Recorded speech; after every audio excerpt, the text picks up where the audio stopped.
আল্লাহ তাআলা ওই সমস্ত মানুষদেরকে বেশি কষ্ট দেন। আল্লাহ তাআলা ওই সমস্ত মানুষকে বেশি আঘাত দেন।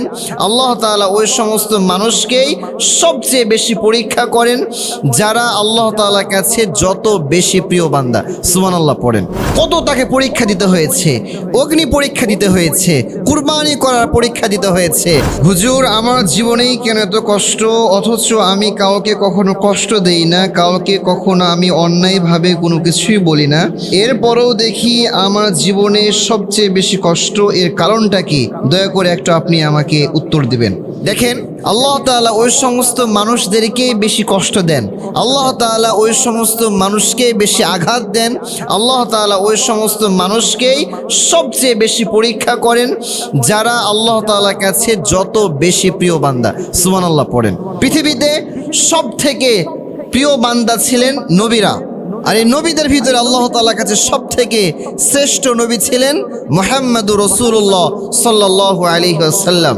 আপনি একটু খেয়াল করেন যে পৃথিবীতে আল্লাহ তাআলার কাছে যার মর্তবা, যার মর্যাদা যত বেশি, আল্লাহ তাআলা তাদেরকে তত বেশি কষ্ট দিয়ে, তাদেরকে তত বেশি দুঃখ দিয়ে, যন্ত্রণা দিয়ে আল্লাহ তাআলা পরীক্ষা করে থাকেন। আমাদের সিস্টেম আর আল্লাহ তাআলার সিস্টেম কিন্তু এক না। আমরা যখন কাউকে ভালোবাসি তখন কি করি? তাকে আমরা কোনো কষ্ট পেতে দেই না। অথচ আল্লাহ তাআলা যখন কাউকে ভালোবাসেন, আল্লাহ তাআলা যখন কাউকে পছন্দ করা শুরু করেন, তখন আল্লাহ তাআলা ওই বান্দাকে কষ্ট দেওয়া শুরু করেন। তখন আল্লাহ তাআলা ওই বান্দাকে পরীক্ষা করা শুরু করেন। এর কারণটা কি জানেন? এর কারণ হলো, এই দুনিয়াটা হচ্ছে অস্থায়ী জীবন।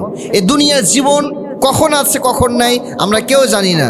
আল্লাহ তাআলা এই ছোট্ট জীবনে আমাদেরকে কষ্ট দিয়ে, আমাদেরকে যন্ত্রণা দিয়ে, আমাদেরকে পরীক্ষা করে আল্লাহ তাআলা আমাদের কাছ থেকে আমাদের জীবনটাকে ক্রয় করে নিতে চান, আর বিনিময়ে আল্লাহ তাআলা আমাদেরকে জান্নাত দিতে চান।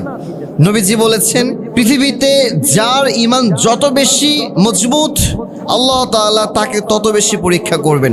সাইয়েদনা ইব্রাহিম আলাইহিস সালাম, কত তাকে পরীক্ষা দিতে হয়েছে, অগ্নি পরীক্ষা দিতে হয়েছে, কুরবানি করার পরীক্ষা দিতে হয়েছে। এরপরে সাইয়েদনা ইয়াকুব আলাইহিস সালাতু ওয়াস সালামকে পরীক্ষা দিতে হয়েছে, ইউসুফ আলাইহিস সালাতু ওয়াস সালামকে পরীক্ষা দিতে হয়েছে। এমনকি আমার নবী, আপনার নবী, সর্বশ্রেষ্ঠ নবী মুহাম্মদ সাল্লাল্লাহু আলাইহি ওয়াসাল্লামকে দিনের পর দিন, মাসের পর মাস পরীক্ষা দিতে হয়েছে। আমি বলবো, যখন আপনার উপরে কষ্ট আসবে, যখন আল্লাহ তাআলা আপনাকে পরীক্ষা করবেন, আপনি কখনো নিরাশ হবেন না, কখনো ধৈর্যহীন হবেন না। আপনি জাস্ট ধৈর্য ধারণ করেন আর আল্লাহর উপর আপনি তাওয়াক্কুল করেন। দেখবেন এই বিপদ একটা সময় কেটে যাবে। দেখবেন এই কষ্ট বেশি দিন লাস্টিং করবে না। এই কষ্টের পরে আল্লাহ তাআলা আপনার জন্য সুখের ব্যবস্থা করেছেন।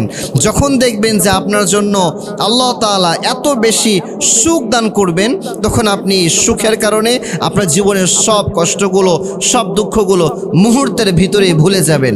এজন্য আমি বলবো, যদি আল্লাহ তাআলা আপনাকে কষ্ট দেন, পরীক্ষা করেন, আপনি হতাশ হবেন না। আল্লাহ আপনাকে পছন্দ করেন, আল্লাহ তাআলা আপনাকে ভালোবাসেন, বিধায় আল্লাহ তাআলা আপনাকে এত বেশি পরীক্ষা করছে, আল্লাহ তাআলা আপনাকে এত বেশি কষ্ট দিচ্ছে।